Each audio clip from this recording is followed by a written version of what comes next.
இந்த புது மனித நேயம் என்பதை ஒரு முறை நம்ம நினைவுபடுத்திக்கிட்டா நல்லா இருக்கும்னு நினைக்கிறேன். மனித நேயம் அப்படின்றது நம்ம வழக்கமா எல்லாரும் பேசக்கூடிய ஒரு விஷயம். அது என்ன புது மனித நேயம்? ஏற்கனவே நம்ம இதை பார்த்திருக்கோம். இருந்தாலும் எந்த அளவுக்கு நம்ம மனதில் இதை பதிய வச்சிருக்கோம் அப்படின்றது முக்கியம். ஏன்னா அந்த வார்த்தையை நம்ம அடிக்கடி பயன்படுத்துறோம். இந்த புது மனித நேயம் அப்படின்றது பாபா எதை மீன் பண்றாரு? எதை புது மனித நேயம் சொல்றாரு? யாரேனும் நினைவு இருந்தால் பகிர்ந்து கொள்ளலாம். மரம், செடி, கொடி, விலங்குகள், பட்சிகள் எல்லாரிடத்தையும் அன்பு செலுத்துறது தான் புது மனித நேயம். ரொம்ப சுருக்கமா சொன்னார். இப்போ ஒரு மனிதனுக்கு மனிதன் ஒரு மனித நேயமா நடந்துக்கிறதோ அல்லது விலங்குகளிடத்தில் அன்பா நடந்துக்கிறதோ ஒரு மனித நேயம் அப்படின்றதுதான் பொதுவா சொல்லுவாங்க. ஆனா இங்க பாபா பொறுத்தவரைக்கும் இந்த பிரபஞ்சத்துல படைக்கப்பட்ட எல்லாமே ஓரறிவுடைய தாவரத்திலிருந்து அனைத்துமே சமமான உயிர் வாழ்வதற்கான உரிமை பெற்றுள்ளன என்று சொல்றார் பாபா. நாம தான் அந்த உலகத்துல உயிர் வாழ்றதுக்கு தகுதி, மீதி உயிர்கள் எல்லாம் தகுதியற்றவை அப்படின்ற மாதிரிலாம் இல்லை. உயிர் வாழணும் அப்படின்றதுக்காக இல்ல. ஏன்னா அது படைப்பின் விதியே என்ன அப்படின்னா, ஒன்றை ஒன்றினுடைய மடிவுல தான் மடியும் போது ஒன்று இறக்கின்ற ஒரு ஒரு ஒரு உயிரினுடைய இறப்புல தான் இன்னொரு உயிரினுடைய வாழ்வு இருக்குதுன்றது நமக்கு தெரியும். ஆனாலும் மனிதனுக்குன்னு ஒரு தர்மம் இருக்குது. என்ன அப்படின்னா, எதை சாப்பிடணும்? ஏன்னா சாப்பிட்றதுக்காக சில உயிர்கள் நம்ம கொள்றோம். மனிதனுக்குரியதுன்னு ஒரு இறைவன் படைச்சிருக்கான். இத்தகைய உணவு தான் சாப்பிடணுன்றதுக்கு ஏற்றவாறு உள்ள உடலுக்குள்ளா இருக்கக்கூடிய ஜீரண மண்டல் முதல் கொண்டு எல்லாமே அதற்கு ஏற்ற மாதிரி படிச்சிருக்கும் பொழுது, அதையும் தாண்டி உள்ள உயிர்களை வதைப்பது, துன்புறுத்தி அதை கொன்று சாப்பிடுவது என்பது தர்மம் அல்ல. ஆகவே எல்லா உயிர்களிடத்திலுமே நாம சமமான ஒரு முக்கியத்துவம் உடையவது என்பதை நாம உணரணும். எல்லாவற்றுக்கும் அது யார் எந்த உயிர்கள் எல்லாம் வாழ்வதற்குரிய அந்த ஒரு போராட்டத்துல இருக்குதோ, ஒரு தாவரம் முதல் கொண்டு, அப்போ அந்த போராட்டத்துக்கு உங்க கண்ணு முன்னால அது இருக்கும்போது நீங்க அதுக்கு உடனடியாக போய் அதுக்கு உறுதுணையாக இருக்க வேண்டும். அதுக்கு காரணம் என்னன்னா, அதுக்கு பின்னால இருக்கிற ஆன்மீக உண்மைதான். அதிலும் பரமபுருஷன் தான் இருக்கான். எல்லா உயிர்களையும் சமமாக பாவிப்பதுதான் ஒரு பக்தனுக்கு உரிய பண்பு. ஆகவே அந்த பக்தி பண்பு வளர வளரவே இந்த புது மனிதநேயம் என்பது வந்துடும். வேற எந்த உயிரையும் பாரபட்சம் இல்லாம பார்க்கக்கூடிய பண்பு எங்க இருந்து வருதுன்னா, பக்தி வளர வளர இது வளர்ந்துடும் ஆட்டோமேட்டிக்காவே. அப்ப புது மனிதநேயம் வரணும் அப்படின்னாவே முதல்ல என்ன அந்த பக்தி நம்ம வளர்த்துக்கிறதுக்கான பெரும் முயற்சியில நாம இறங்கணும். அப்பதான் நாம ஒரு உயிர்கள் துன்பப்படுகின்ற பொழுது அதை நீங்க போராடி சில நேரத்துல அந்த இதுக்கு பெற்றுத்தர வேண்டியதாக சூழ்நிலை இருக்கும். அப்போ அந்த போராடுவதற்கான அந்த தைரியம் உங்களுக்கு எங்க இருந்து கிடைக்கும்னா, இந்த ஆன்மீக பலம் மூலமாக தான் இந்த போராடுவதற்கான பலத்தை பெற முடியும். அந்த பலம் இருந்தாதான் அந்த போராட்டத்தில் வெற்றியும் பெற முடியும். ஆகவே இந்த புது மனிதநேயம் என்பது எல்லா உயிர்களுக்கும், உயிரற்றவைகளையும் கூட நாம அதிலும் இறைவனுடைய பிரதிபலிப்பு இருக்கிறது என்பதை நாம் உணரக்கூடியதுதான் புது மனிதநேயம். ஆகவே நம்ம எல்லாரையும் சாதகர்களாக குருதேவர் அவருடைய சீடர்கள் எல்லாத்தையுமே அவர் அத்தகைய ஒரு புது மனித நேயத்தை நாம பெற்று இருப்போம், வளர்த்து கொண்டிருப்போம் அப்படின்ற நம்பிக்கையில அவர் இந்த வார்த்தையை பயன்படுத்துகிறாரு. புது மனித நேயத்தின் வடிவங்களாக இருக்கின்ற நாம் தான் இவற்றை எதிர்த்து போராடியாக வேண்டும் என்று அங்க அவரோடு நம்மளையும் இணைத்துக் கொண்டு நாம சேர்ந்து இதை செய்யலாம் அப்படின்னு சொல்றாரு. அதுல ஒருவேளை நம்ம தோத்து போயிட்டோம் அப்படின்னா நம்மளால ஒருபோதும் இறை உலகத்தை நோக்கி செல்ல முடியாது என்றதையும் சொல்றாரு. அதனால மனித வாழ்வினுடைய தேகம், மனோ மற்றும் மனோதேக எல்லைகளுக்குள் ஒரு இனிமையான சூழ்நிலையை நீங்கள் அமைத்து தந்தாக வேண்டும். இது தனி மனித வாழ்விலும் சரி, இந்த சமுதாய கூட்டு வாழ்விலும் சரி. என்ன சொல்றாரு? தேகம், அதாவது உடல் சார்ந்த, இன்னொன்று உடல் மூலமாக மனதிற்கு செல்லுகின்ற, மற்றும் மனோதேக, அடுத்தது மனதிலிருந்து தேகத்துக்கு செல்லுகின்ற இந்த ஏன்னா இது வந்து இந்த போன தடவை நம்ம பார்த்தோம். இந்த தேக உலகினால பிசிக்கல் வேர்ல்டு இல்லாம இந்த மனோ உலகம் இருக்க முடியாது. இந்த புற உலகம் இல்லைன்னா இந்த உலகத்துல தேகத்தையும் நம்ம வந்து வளர்த்தி கொள்ள முடியாது, பாதுகாக்க முடியாது. அப்போ ஒன்றோடு ஒன்று தொடர்பு இருக்கிறது. நம்ம சில உணர்வுகள், சில தேவைகள் தேகத்திலிருந்து தேவைகள் உண்டாகி அது புற உலகத்துக்கு போகும். அதாவது மனதுக்குள்ள இருந்து அந்த ஆசை தோன்றும். அந்த தேவை உணரும். அந்த மனம் வந்து அந்த தேவையை உணரும். அப்ப அந்த தேவைக்காக நீங்க புற உலகத்துக்கு போகணும். இதை வந்து நம்ம என்ன சொல்றோம்? மனோ தேகம் சொல்றோம். அதாவது மனதிலிருந்து அந்த உணர்வானது புற உலகை நோக்கி செல்லுகின்றது. அதான் இந்த வார்த்தைகள்லாம் நீங்க கொஞ்சம் ஒரு தெளிவாக புரிஞ்சு வச்சுக்கணும் மனசுல. சைக்கோ பிசிக்கல், மனோ தேக. சைக்கோ பிசிக்கல் அப்படின்னா மனதிலிருந்து உணர்வுகள் வந்து புற உலகை தேடி அங்க செல்வது. அதாவது உணர்வானது மனதிலிருந்து புற உலகுக்கு போறது.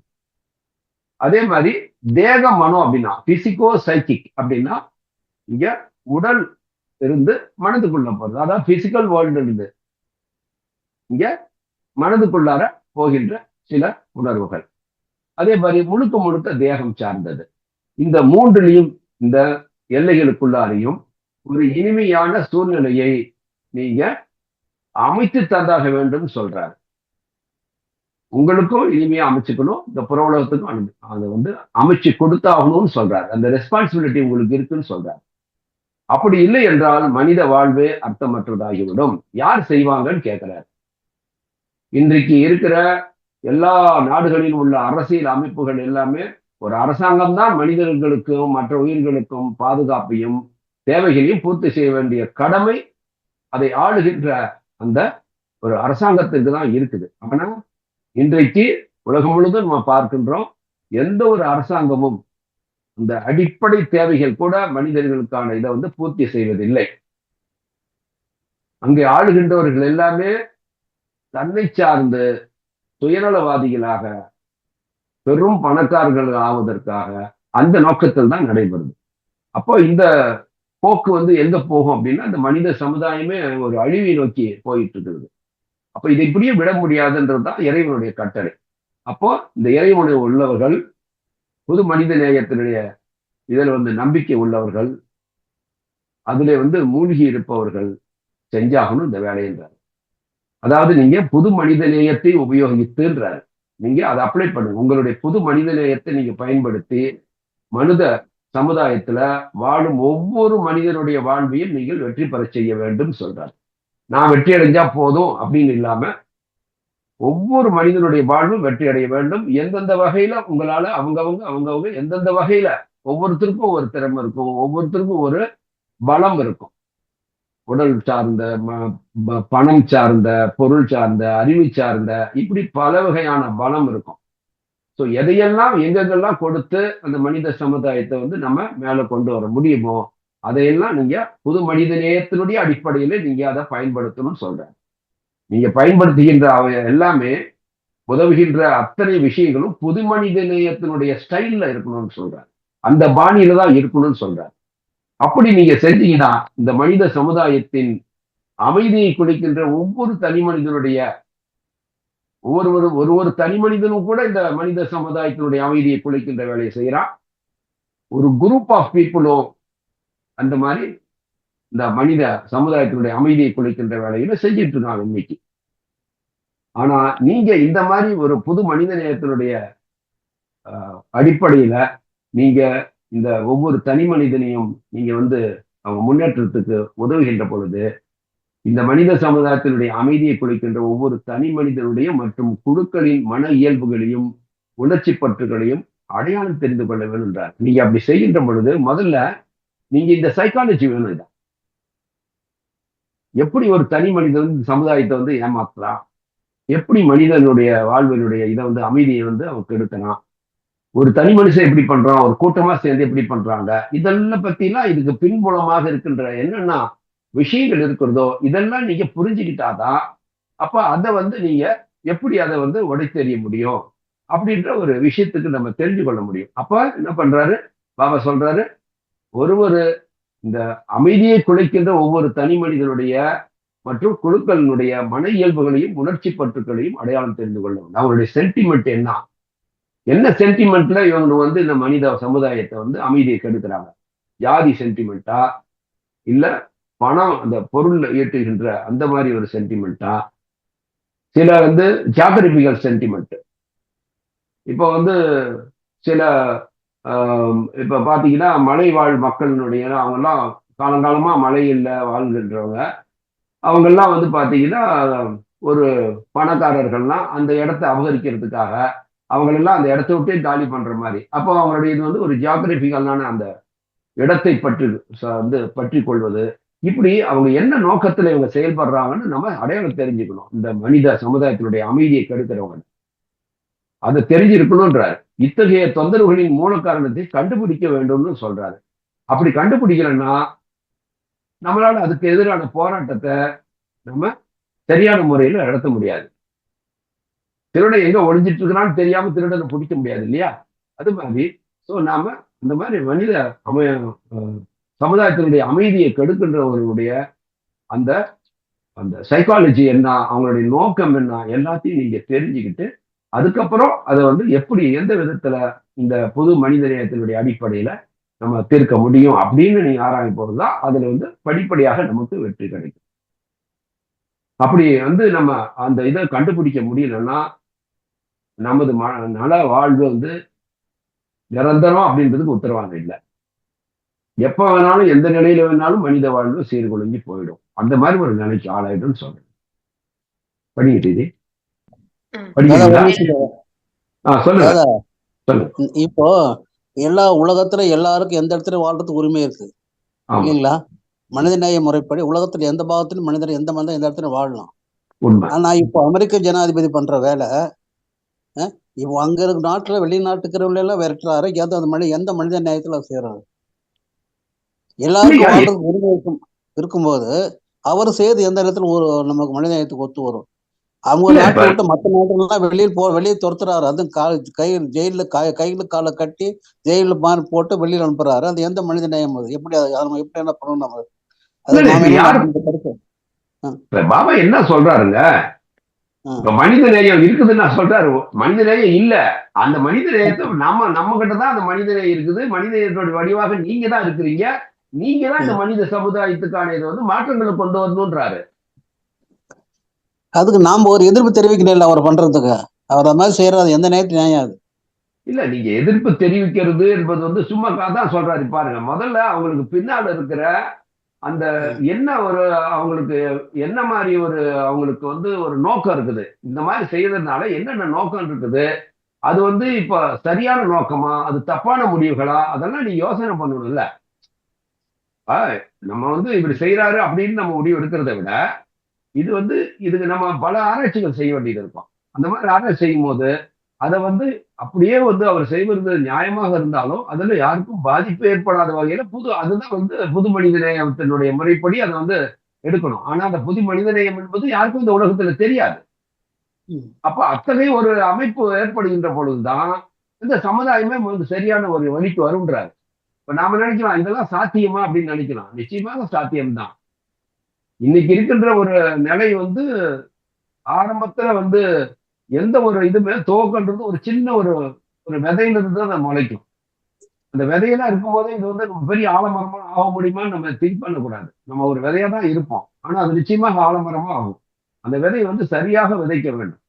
அப்ப இந்த புது மனிதநேயம் என்பது முதல்ல எங்க வரும்னா, இந்த ஆன்மீக நேயம் இல்லாம, ஆன்மீகத்தினுடைய அடிப்படை இல்லாத எந்த ஒரு மனிதனுக்கும் மனித நேயமும் வந்து வராது. அது ஏதாவது மனிதநேயம் சொல்லிட்டா ஒரு குறிப்பிட்ட விஷயத்துக்காக அந்த மனிதநேயம் அவங்களுக்கு வெளிப்படும். மற்ற எல்லா விஷயத்திலும் வராது.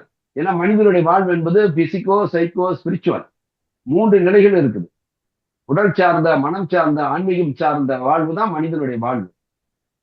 ஆகவே இந்த புது மனித நேயத்தை வந்து முதல்ல நாமளே வந்து கத்துக்கணும் அப்படின்னாவே நாம வந்து முதல்ல எந்த அளவுக்கு பக்தியில வந்து நம்ம வளர்த்திருக்கோன்றது பொறுத்து தான் நமக்கு இருந்து அது முதல்ல அது வெளிப்படும். இப்ப அவர் பெரிய ஒரு நாட்டுடைய தலைவன் தப்பு பண்றான்னு சொல்றோம், ஆனா நம்மளுடைய வாழ்க்கையில நம்ம தப்பு பண்ணிட்டு தான் இருக்கிறோம் இன்னும். ஏன்னா நாம இன்னும் அந்த மனித நேயத்தினுடைய புது மனித நேயத்தினுடைய இடத்துக்கு நாமளே இன்னும் ரீச் ஆகல. உண்மையா பொய்யாங்கய்யா? நம்ம தனி மனித வாழ்விலும் பல தவறுகள் வந்து இந்த மாதிரி செய்யறோம், பிறருக்கு செஞ்சுட்டு தான் இருக்கிறோம். அதுக்கு ஒரு நியாயத்தையும் நம்ம சொல்லிட்டு தான் இருக்கோம். அது நாம வந்து அன்றாட வாழ்க்கையில சில விஷயங்கள் நாம வந்து அது நியாயம்னு சொல்லுவோம். இல்ல, அது அவங்களுடைய பார்ட்ல இருந்து அவங்க நியாயத்தை எடுத்து சொல்லும் போது வந்து அப்ப தெரியும் அது என்னன்றது. ஆகவே இது வந்து எப்போ வந்து இது தீர்வு கிடைக்கும் அப்படின்னா, புது மனித நேயம் என்பது வந்து நிலைநாட்டப்பட்டு இருக்க வேண்டும். சோ அது வந்து நம்ம குருதேவர் வந்து நம்மளிடத்து, ஏன்னா அவர் வந்து இந்த பிரபஞ்ச இந்த எப்படி வந்து மகாபாரதத்தை வந்து உருவாக்குவதற்காக கிருஷ்ணன் வந்தாரோ, இப்ப இது வந்து அது மகாபாரதம், இது மகா விஸ்வம். இந்த உலகையே வந்து ஒரு இதுக்கு கீழே கொண்டு வரணும் அப்படின்றதுக்கான அமைப்பு தான் நம்ம பாபா வந்து அரசியல் அமைப்பும் சரி, பொருளாதார அமைப்பும் சரி, எல்லா விஷயங்களும் அவர் எல்லாமே தியரியில கொடுத்திருக்காரு. அந்த தியரியை வந்து நம்ம நடைமுறைக்கு கொண்டு வரணும் அப்படின்னா, நாம முதல்ல ஒரு தனி மனிதனும் பேசிக்ல இருந்து நாம வந்து ஸ்டாண்டர்ட் ஆகணும். நம்ம கிட்ட தான் இருக்குது. இன்னொருத்தர் குறை சொல்றதை விட நாமளே இன்னும் சரிப்படாம தான் இருக்கிறோம் அப்படின்றது நம்ம உணரணும் முதல்ல. நாம இன்னும் புது மனித நேயத்துக்கு முழுமையா தயார் ஆகல தானே. ஏனென்றால் பக்தி நம்ம எந்த அளவுக்கு வந்து பண்றோம், எல்லா பிலாசபியும் அது இது கேட்டுட்டு முன்னாடி எப்போ வந்து மெய்மருந்து வந்து நம்ம பல ஆன்மீக நிலைகள்ல பல கட்டங்களை தாண்டி போகின்ற இதெல்லாம் இருக்குது. நம்ம எந்த கட்டங்களை தாண்டி போயிருக்கோம் நம்ம ஆன்மீக பயிற்சிகளில?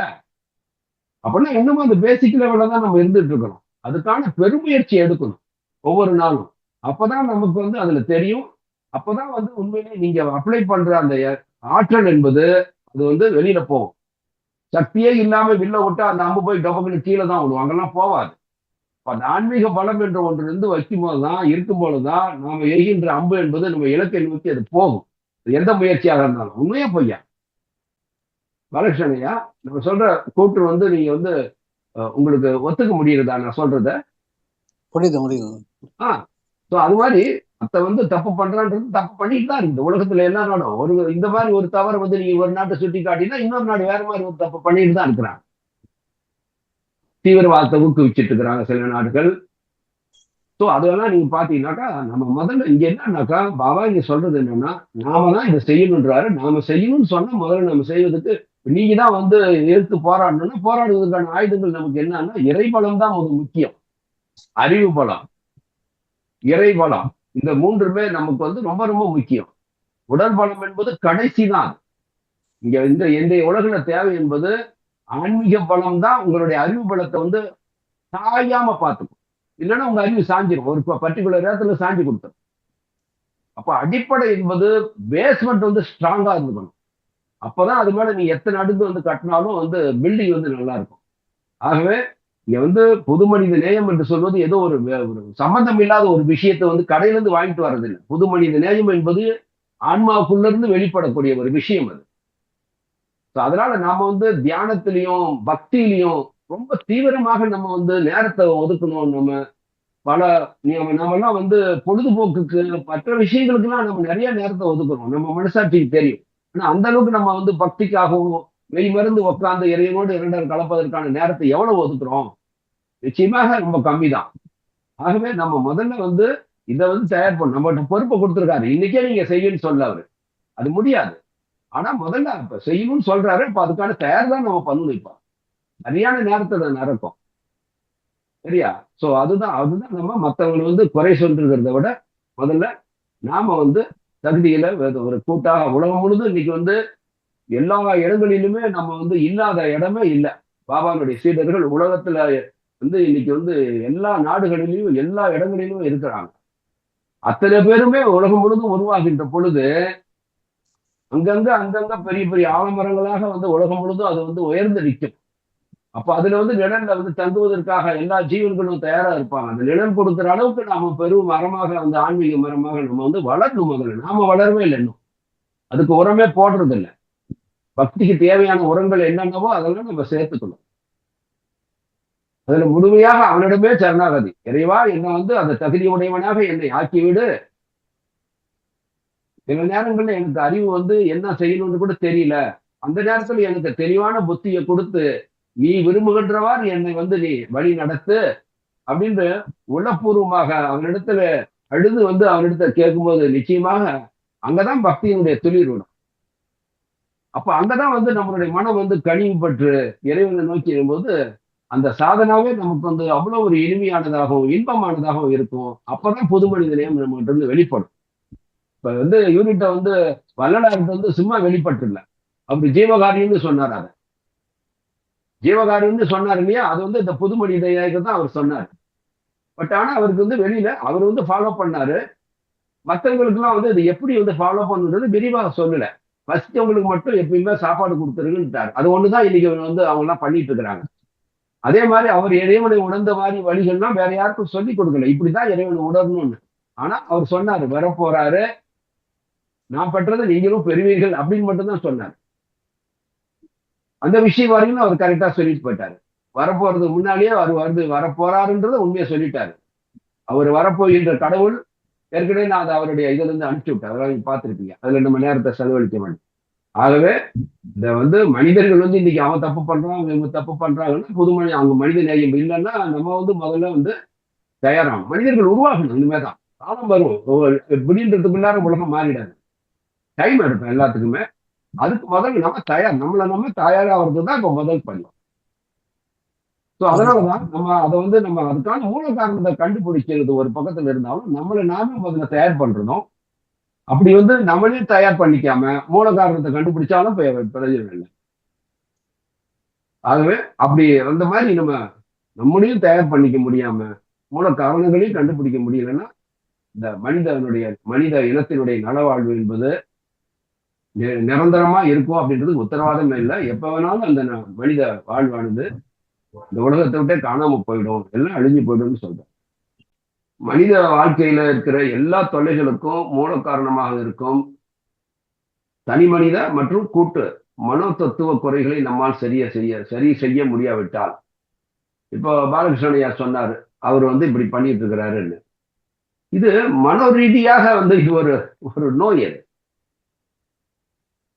அது ஒரு மனிதனுக்கு இப்படி எல்லாம் வந்து நடந்துக்கிறான்னா, இப்ப வந்து ஹிட்லர் வந்து 2ஆம் உலக போர்ல பாத்தீங்கன்னா அவருடைய நடவடிக்கை பாத்தீங்கன்னா அதெல்லாம் ஒரு மனநோய் தான். அது ஒரு குறிப்பிட்ட இனத்தால நம்மளுடைய இது வந்து சொந்த குடும்பம் வந்து பாதிக்கப்பட்ட ஒரே ஒரு காரணத்துக்காக அந்த இனத்தையே உலகத்தை விட்டு அடிக்கிறது ஒரு மனநோய். அது அப்போ நம்ம வந்து தனி மனிதனுடைய இதா இருந்தாலும் சரி, கூட்டு வாழ்வினுடைய இது இருந்தாலும் சரி, இந்த மனோதத்துவ குறைகளை நம்மால் சரி செய்ய முடியல அப்படின்னா, இதை வந்து மறுபடியும் திரும்ப திரும்ப என்ன சொல்றதுன்னா, நம்மால் சரி செய்ய முடியலன்னா நாம தான் செய்யணும் அப்படின்னு சொல்றது எல்லாமே யாரை குறிப்பிடுறாரு?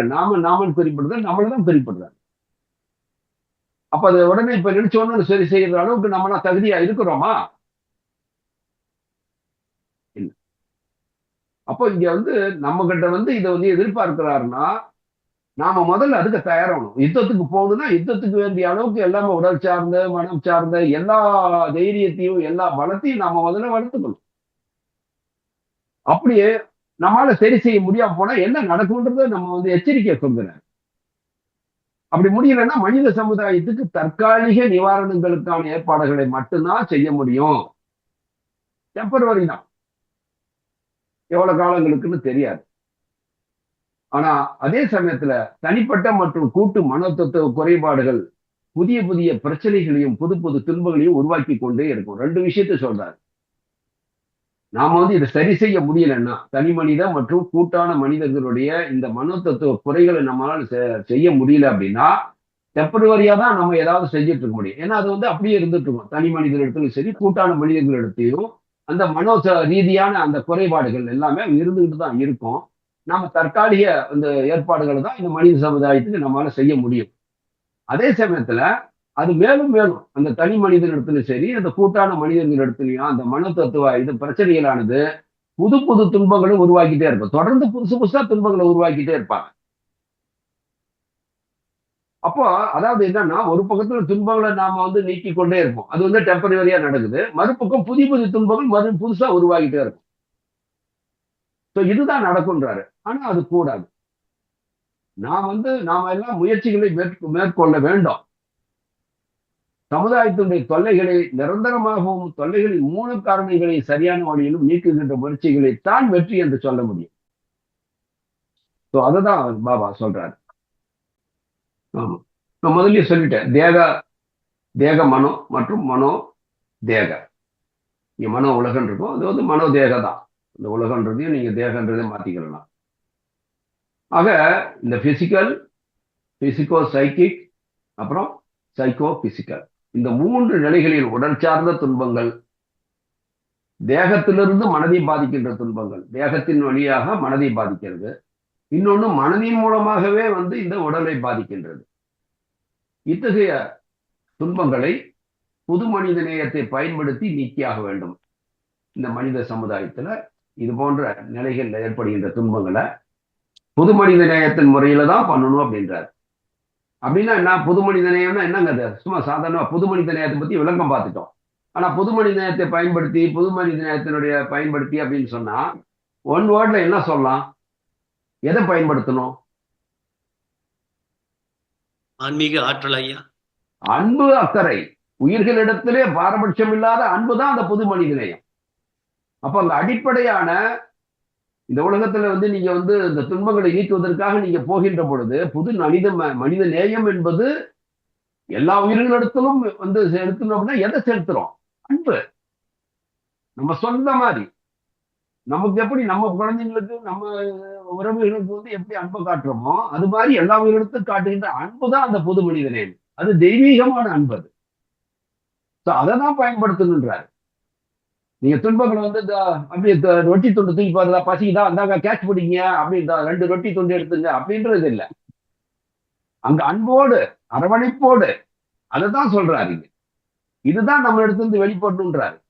அன்பே வந்து உங்களுடைய வடிவமாக இருக்க வேண்டும். பக்தி பிரேம ஸ்வரூபிணி என்று சொல்றாரு இல்லையா? பக்தி என்பது பிரேமா சொரூபம், அன்பின் திருவுருவம் தான் பக்தி என்பது. அப்ப எப்ப நம்ம இடத்துல அன்பு வெளிப்படும் அப்படின்னா பக்தி உள்ள வந்து இருக்கும்போது கனி ஒரு பழம் வந்து ஒரு பலாப்பழம் பழுத்துட்டாவோ மாம்பழம் பழுத்துட்டாவோ அதனுடைய வாசனை பார்த்தீங்கன்னா வீடு ஃபுல்லா வாசனை வரும். அது மாதிரி இந்த பக்தி என்பது நம்ம கிட்ட கனியும் போது அது வெளிப்படுகின்ற அந்த இது என்பது ஆட்டோமேட்டிக்காக, ஏன்னா இறைவனே அன்பின் வடிவானவன் தானே, இப்ப அன்பு ஆட்டோமேட்டிக்கா வெளிப்படும். அப்போ அந்த புது மனிதநேயம் என்பது இன்னைக்கு இறந்து போச்சு, செத்து போச்சு. ஏன்னா பக்தி என்பதே முதல்ல இல்ல. பக்தி என்று யாராவது நீங்க வந்து பக்திக்கு விளக்கம் கொடுன்னு சொன்னா யாராவது கொடுக்க முடியும்?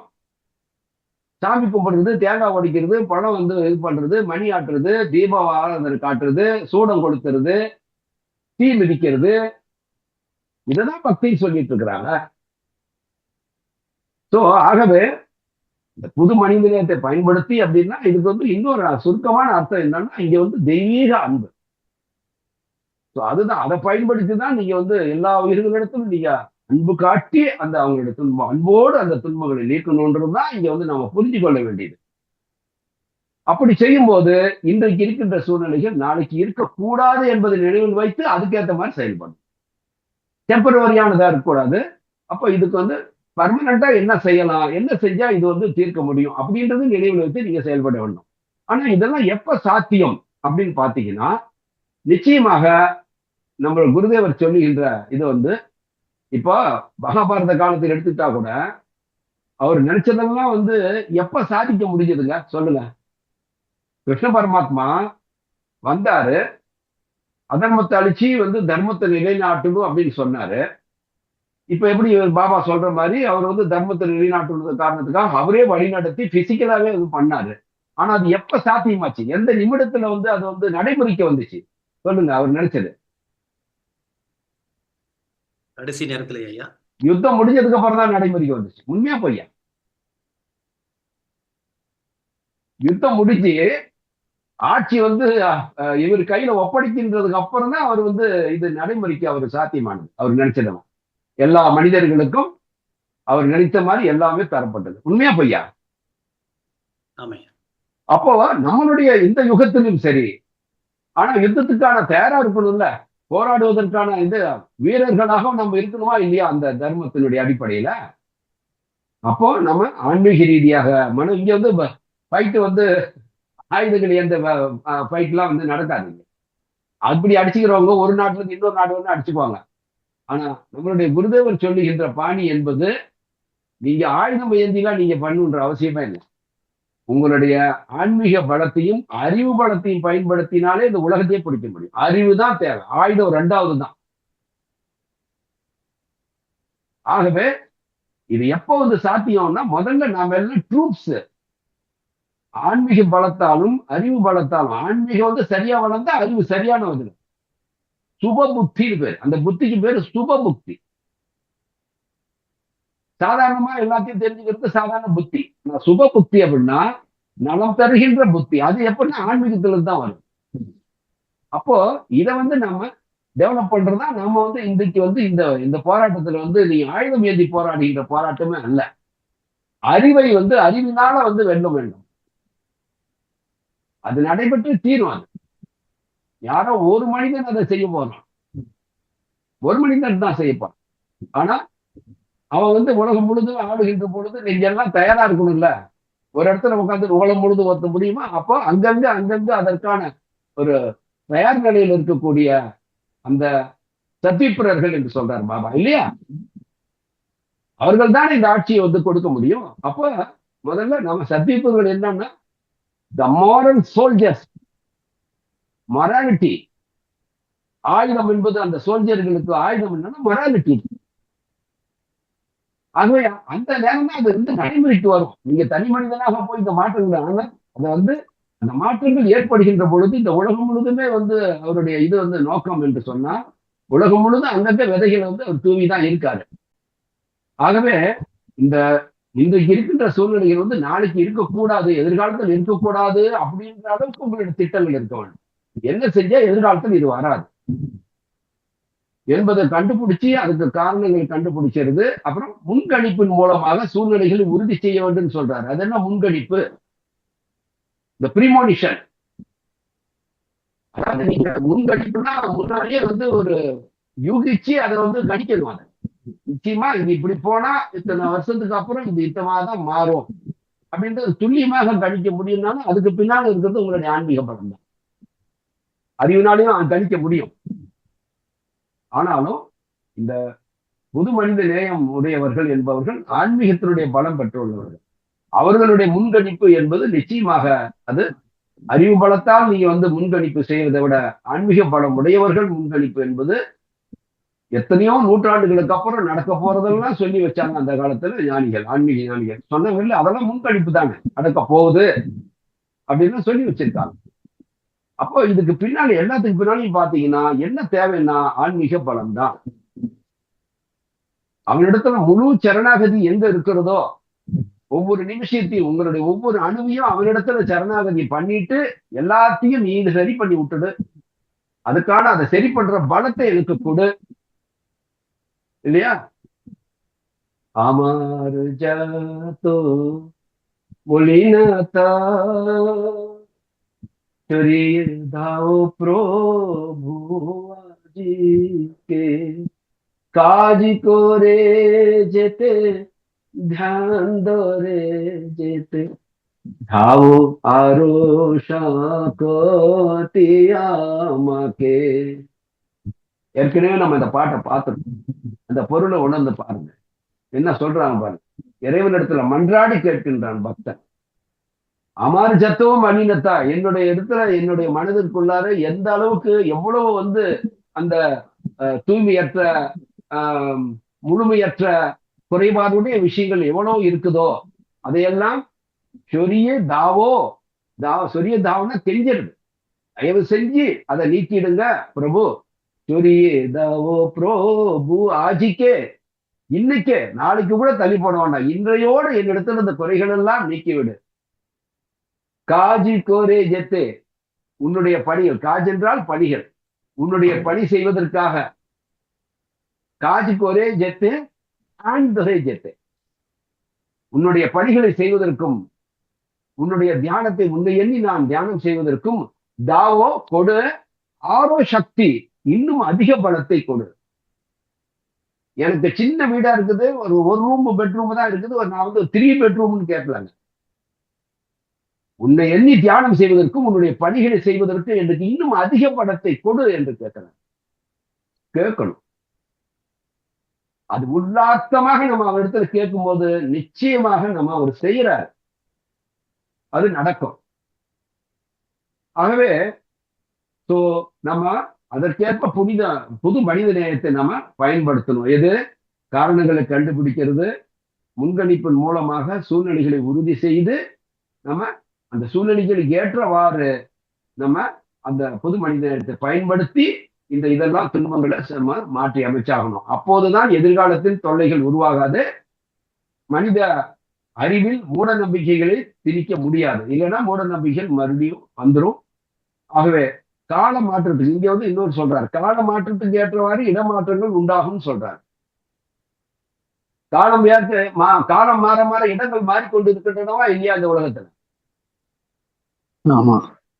அதே மாதிரி இடமாற்றங்களும் கால மாற்றங்கள் ஏற்படுகின்றன. நாகரிகங்கள்ல மாற்றங்கள் ஏற்படுதா இல்லையா? மனிதனுடைய வாழ்க்கையில் முறைகளில் மாற்றம் ஏற்படுகிறதா இல்லையா? அப்போ தேவைகள் மாற்றம் அடைகிறதா இல்லையா? எல்லாமே காலத்துக்கு ஏற்ற மாதிரி மாறிக்கிட்டே இருக்கும். அப்ப அதுக்கேற்ற மாதிரி பிளான் பண்ணணும். ஏன்னா ஃபியூச்சர் பத்தி நம்ம பிளான் பண்ணோம்னா, இன்னைக்கு எல்லாரும் ஒரு கார் வச்சிருக்காங்கன்னா ஃபியூச்சர்ல பறக்கிற கார் வந்துடும். அப்ப அதுக்கேற்ற மாதிரி நம்ம பிளான் பண்ணி நம்ம இப்படி எதிர்காலத்தில் எப்படி இருந்தா அதுக்கேற்ற மாதிரி திட்டங்களை இன்னைக்கே நம்ம பண்ணணும் அப்படின்ற மாதிரி ஒரு இது பண்ணுது. ஆகவே காலத்தின் மாற்றத்துக்கு ஏற்ப பொது மனித நேயத்தை நாம் பயன்படுத்த வேண்டும். இந்த அகிலத்தில் 2 நொடிகளுக்கு கூட எதுவுமே ஒரு நிலையில இருக்காது, மாறிக்கிட்டே இருக்கின்றாரு. நொடிக்கு நொடி மாற்றங்கள் இருந்துகிட்டே இருக்குது. இப்ப இந்த நிமிஷத்துக்கு நாம ஒரு விஷயத்துல ஒரு முடிவு எடுப்போம். நீங்க அதே ஒரு 5 நிமிஷம் 10 நிமிஷம் சொன்ன இல்ல இதை நம்ம இப்படி செஞ்சா நல்லா இருக்குமே மாறி. ஆகவே இயற்கையில் தொடர்ச்சியான உருமாற்றங்கள் எப்போதும் நடைபெற்றுக் கொண்டே இருக்கும். இதை நாம் புரிந்து கொண்டு பொது மனித நேயத்தை பயன்படுத்தினால் இயற்கையில் மாற்றங்கள் நிகழ்ந்தாலும் மனிதர்களும் விலங்குகளும் தாவரங்களும் எந்த தொல்லைகளையும் சந்திக்காது. ஏனென்றால் நாம முன்னேற்பாடாக எதிர்காலத்தையும் நம்ம கருத்தில் கொண்டு எப்படி மாற்றங்கள் வரும், இந்த மாற்றங்களுக்கு ஏற்றவாறு நம்ம திட்டங்களை தீட்டி அதற்கான புது மனித நேயத்தை நம்ம அதன் மூலமாக நம்ம அதை செயல்ல இறங்கும் போது நிச்சயமாக அங்க எதிர்காலத்துல எல்லாமே மனிதர்களும் விலங்குகளும் தாவரங்களும் மூன்றையுமே சேர்த்துக்கிறாரு. எந்த தொல்லைகளும் எவ்வளவு திரும்ப திரும்ப பாருங்க, மனிதர்களை பத்தி மட்டும் பேசல, மனித சமுதாயத்தை பத்தி மட்டும் பேசல. ஏனென்றால் இறைவன் அப்படித்தான் சிந்திப்பார். மனிதர்கள் சிந்திச்சாக்கா மனிதர்களுடைய சமுதாயம் எப்படி இருக்கணும் அப்படின்னு தான் பேசுவான். விலங்குகளை பத்தி கூட பேச மாட்டான். ஆனா அவர் படைத்த இந்த 3 வர்க்கத்தையுமே, தாவரங்கள், விலங்குகள், மனிதர்கள், மூன்றுமே தொல்லை இல்லாம வாழணும் இந்த பிரபஞ்சத்துல. அதுக்குன்னு ஒரு சொந்த இடம் இருக்கு, சொந்த வாழ்வு இருக்குது. அந்த சொந்த வாழ்வு அதை நேசிக்குது. ஒரு கரையானா இருக்கட்டும், ஒரு சின்ன எறும்பா இருக்கட்டும், அதனுடைய வாழ்வு அதுக்கு ரொம்ப தேவையானது, ரொம்ப சுவையானது. அந்த துன்பம் வர்றது அதுவே விரும்புறது இல்லை. அப்போ எல்லாருக்கும் நமக்கு இருக்கிற இந்த உடம்புக்கு இந்த மனசுக்கு தேவையான அந்த உணர்வுகள் இருக்கின்ற பொழுது கம்ஃபர்ட் வேணும்னு நினைக்கும் போது ஒரு சாதாரண மிகச்சிறிய எறும்பு கூட அதுக்குன்னு ஒரு கம்ஃபர்ட் வேணும். அது இயல்பாக இருக்குது. அப்ப யாருக்குமே தீங்கு நேராத நம்ம வாழணும் அப்படின்றதுதான்.